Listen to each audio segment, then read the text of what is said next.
ఇప్పుడు మనం refractive index అనేది నేర్చుకుంటాం. ఆల్రెడీ రిఫ్రాక్షన్ అంటే ఏందో తెలుసుకున్నాం కదా. ఏమని అనుకున్నాము, ఒక్క లైట్ రే రెండు డిఫరెంట్ మీడియంలలో నుంచి పోతున్నది అనుకోండి. సపోజ్ ఇది ఎయిర్ అనుకుందాం, ఇది గ్లాస్ అనుకుందాం. ఇలా ఒక మీడియంలో నుంచి ఇంకొక మీడియంలోకి పోయేటప్పుడు అదేమవుతుంది, కొంత బెండ్ అవుతుంది అని నేర్చుకున్నాం. ఎందుకు బెండ్ అవుతుంది? దాని యొక్క వెలాసిటీ లేదా స్పీడ్ అనేది, వెలాసిటీ అంటే ఎంత తెలుసు కదా, డైరెక్షన్ తోటి చెప్పేదాన్ని వెలాసిటీ అని పిలుస్తాము, డైరెక్షన్ లేకుండా చెప్పేదాన్ని స్పీడ్ అని పిలుస్తాం. దాని స్పీడ్లో కనుక మార్పు వస్తే ఆటోమేటిక్గా దాని డైరెక్షన్ కూడా మారుతుందన్నమాట.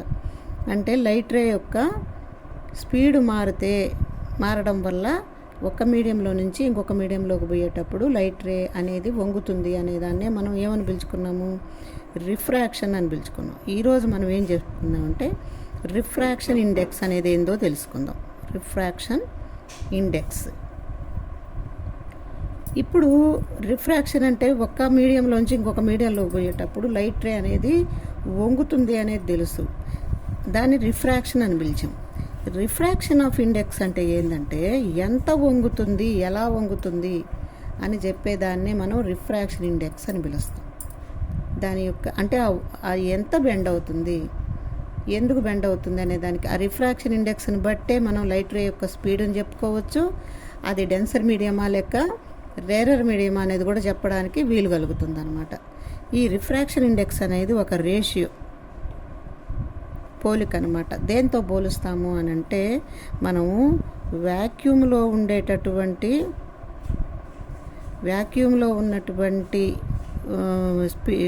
లైట్ రే యొక్క వెలాసిటీని లేదా స్పీడ్ని ఇంకొక దాంతో కనుక పోలుస్తూ చెప్పేదాన్నే మనం ఏమని పిలుస్తామంటే రిఫ్రాక్షన్ ఇండెక్స్ అని పిలుస్తాం. దీన్ని ఎన్ అనే అక్షరంతో సూచిస్తారు. ఎన్ అంటే ఏంటంటే refractive index is equal to C/V అందాం. సి అనేది ఏంది, వ్యాక్యూమ్లో లైట్ రే యొక్క స్పీడు. ఎంత అనుకున్నాం, 3 × 10⁸ మీటర్ పర్ సెకండ్, లేదా ఎయిర్ అయినా కూడా తీసుకోవచ్చు. 2.998 మీటర్ పర్ సెకండ్ అని రాసుకున్నాం కదా. ఇది కూడా 3 × 10⁸ కాబట్టి దీన్ని ఏమని పిలుస్తామంటే వ్యాక్యూమ్లో లైట్ రే యొక్క వెలాసిటీ లేదా స్పీడు బై దేంట్లో అయితే అంటే ఏ మీడియంలో అయితే పోతున్నదో ఆ మీడియంలో లైట్ రే యొక్క స్పీడ్ అనమాట. అంటే ఎయిర్లో లైట్ రే యొక్క స్పీడు బై ఏ మీడియంలో పోతున్నదో దాని యొక్క స్పీడు అని పిలుస్తాం. ఇప్పుడు చూడండి, నేనేం చేస్తున్నాను, ఎయిర్లోంచి గ్లాస్లోకి పోతున్నది కదా. ఎయిర్లో దాని వెలాసిటీ ఎంత అనుకున్నాం, 3 × 10⁸ మీటర్ పర్ సెకండ్ అని రాసాం. అదే గ్లాసులో ఏం చెప్పుకున్నాం, 2 × 10⁸ మీటర్ పర్ సెకండ్ అన్నాం. అప్పుడు గ్లాస్ యొక్క రిఫ్రాక్టివ్ ఇండెక్స్ ఎట్టుంటుంది అంటే దేంట్లో నుంచి దేంట్లోకి పోతున్నది, ఆ దేంట్లో వంగుతున్నది, ఆ వంగేది అనమాట మనకు కావాల్సింది.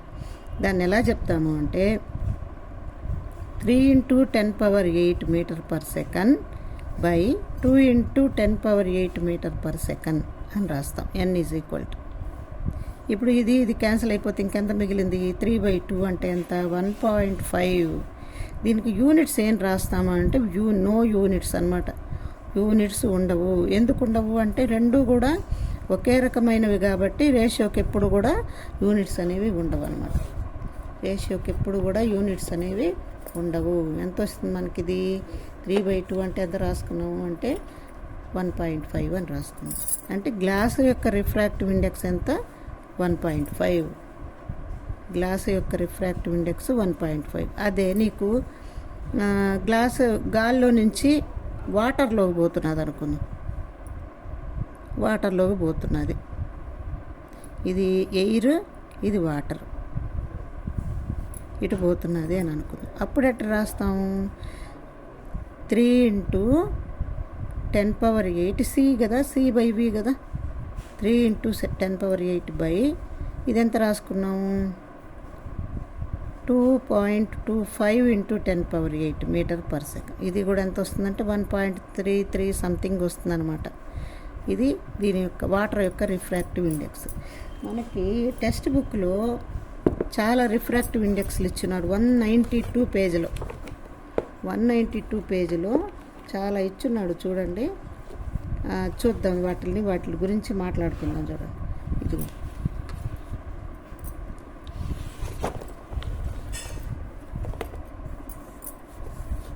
చూడండి, ఎయిర్కి వచ్చి 1 అంటే ఇదంతా తీసేద్దాంలే. 1.00 అని ఉంది కదా, అదంతా తీసేసి 1 అని అనుకుందాం.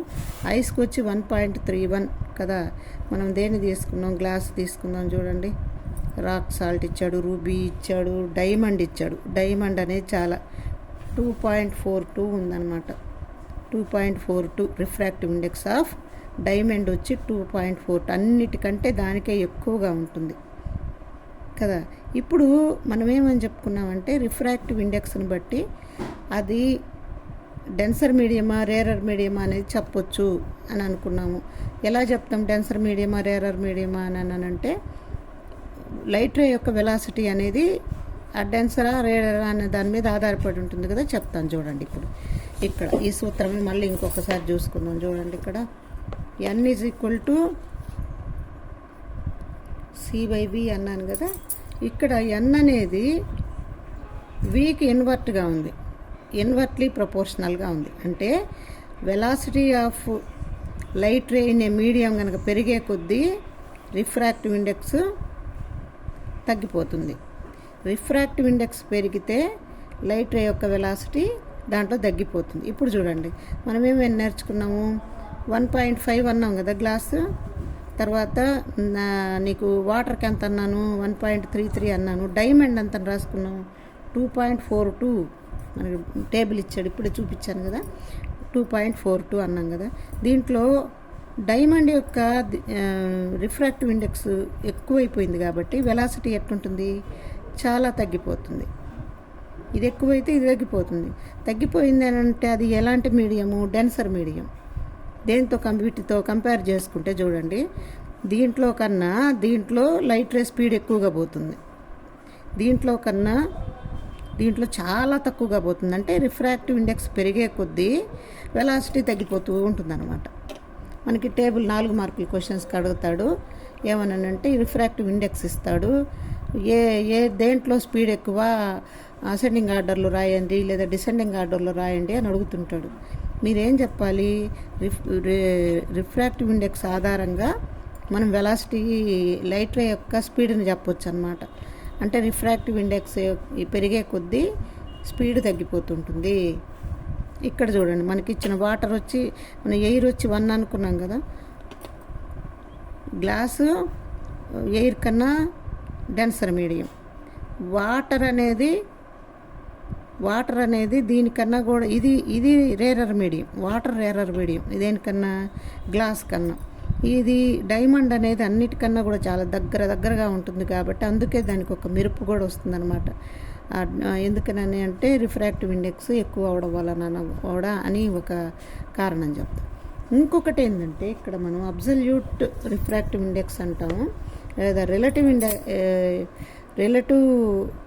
రిఫ్రాక్టివ్ ఇండెక్స్ అని 2. ఇప్పుడు మనం ఏం చెప్తున్నాం అంటే, ప్రతి సందర్భంలో ఎయిర్ని కంపేర్ చేసుకుంటున్నాం. n =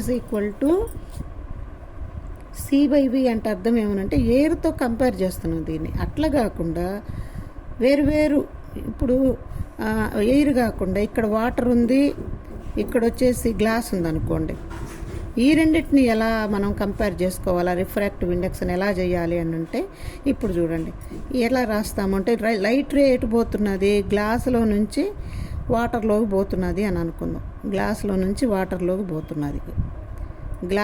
వాటర్లోకి రిఫ్రాక్టివ్ ఇండెక్స్ అని ఎలా రాద్దామంటే NGW అని రాద్దాం. గ్లాసులో నుంచి వాటర్లోకి పోతున్నది. అప్పుడు ఫస్ట్ ఏం రాస్తాము? గ్లాస్ స్పీడ్లో ఈ గ్లాస్ యొక్క వెలాసిటీ స్పీడ్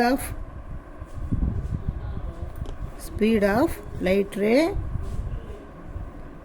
ఇన్ గ్లాస్, అదేవిధంగా ఇన్ వాటర్ రాస్తాం అనమాట. అంటే 2.10⁸ బై 2.25 × 10⁸ అని రాస్తాం. ఇలాగా దీన్ని మనకి టెక్స్ట్ బుక్లో ఎట్టిచ్చున్నాడంటే n12 అని ఇచ్చున్నాడు. అంటే మొదటిది పైన రాయాలి, మొదటి వెలాసిటీ పైన రాయాలి. v1/v2 అని రాస్తాం అన్నమాట. v1/v2 అని రాస్తాం. దీన్ని మనం అర్థం చేసుకోవడం, మనకిచ్చినది ఎట్టిచ్చినట్టు 1 2 అని ఇచ్చున్నాడు. మీరు అర్థం కావడం కోసం ఇక్కడ 1 ఇక్కడ 2 అని వేసుకోండి. అంటే ఇటు నుంచి ఇటు పోతున్నది. ఒకవేళ ఇటు నుంచి ఇటు పోతూ కంపేర్ చేయమన్నాడు అనుకో, అప్పుడు ఎట్లా రాస్తాం, 2 × 1 అని రాస్తాం. V2/V1 అన్నమాట. చూడండి, మళ్ళీ చెప్తాను, ఇక్కడ చెప్తా. 1 నుంచి 2లోకి పోతున్నది అనుకోండి, అప్పుడు V1/V2 రాస్తాము. అంటే ఫస్ట్ యానకంలో వెలాసిటీ బై సెకండ్ యానకంలో వెలాసిటీ. అట్ట కాకుండా రెండో దాంట్లో నుంచి ఇటు రాసుకోమ్మా. ఇది వచ్చి గ్లాస్ అనుకుందాం, ఇది వాటర్ అనుకుందాం. వాటర్లోంచి గ్లాస్లోకి పోతున్నది అనుకోండి ఇట్లా, అప్పుడు ఎట్లా రాస్తామంటే NGW అని రాస్తాం. ఇది V1 అనుకోండి, ఇది V2 అనుకోండి, అప్పుడు ఎట్లా రాస్తామంటే V1/V2 అని రాస్తాం. అట్లా కాకుండా ఇటు వచ్చినది అనుకోండి, ఇటు వస్తున్నది, ఇది 2లో నుంచి 1లోకి వస్తున్నది అనుకోండి, వాటర్లోంచి గ్లాస్లోకి వస్తున్నది అనుకోండి, అప్పుడు ఎట్లా రాస్తామంటే V2/V1, దాన్ని NWG అని రాస్తాం. మనకిచ్చిన టెక్స్ట్ బుక్లో సూత్రం ఎట్టిచ్చున్నాడంటే N12 = V1/V2 రాస్తాం కదా, వాడు 1 2 అని పక్కనే ఇచ్చున్నాడు. చూసుకోండి, 12 లాగా ఇచ్చున్నాడు. పక్కనే V1/V2 అని ఇచ్చున్నాడు. మీకు అర్థం కావడం కోసం ఇట్లా రాసుకోండి. N12 అని అంటే ఇది ఇటు నుంచి ఇటు పోతున్నది అని అర్థం. N2 నుంచి 1కి వస్తున్నది అనుకో, V2/V1 అని రాస్తాం. దాన్ని మన టెక్స్ట్ బుక్లో 21 అని ఇచ్చున్నాడు, V2/V1 అని. మీకు అర్థం కావడం కోసం ఇట్లా రాసి పెట్టుకోండి. N12 ఇట్లా రాయండి, N21 అని ఇట్లా రాయండి, ఇప్పుడు అర్థమవుతుంది. అర్థమైందా? ఓకే. దీన్నే రిఫ్రాక్టివ్ ఇండెక్స్ అంటాం.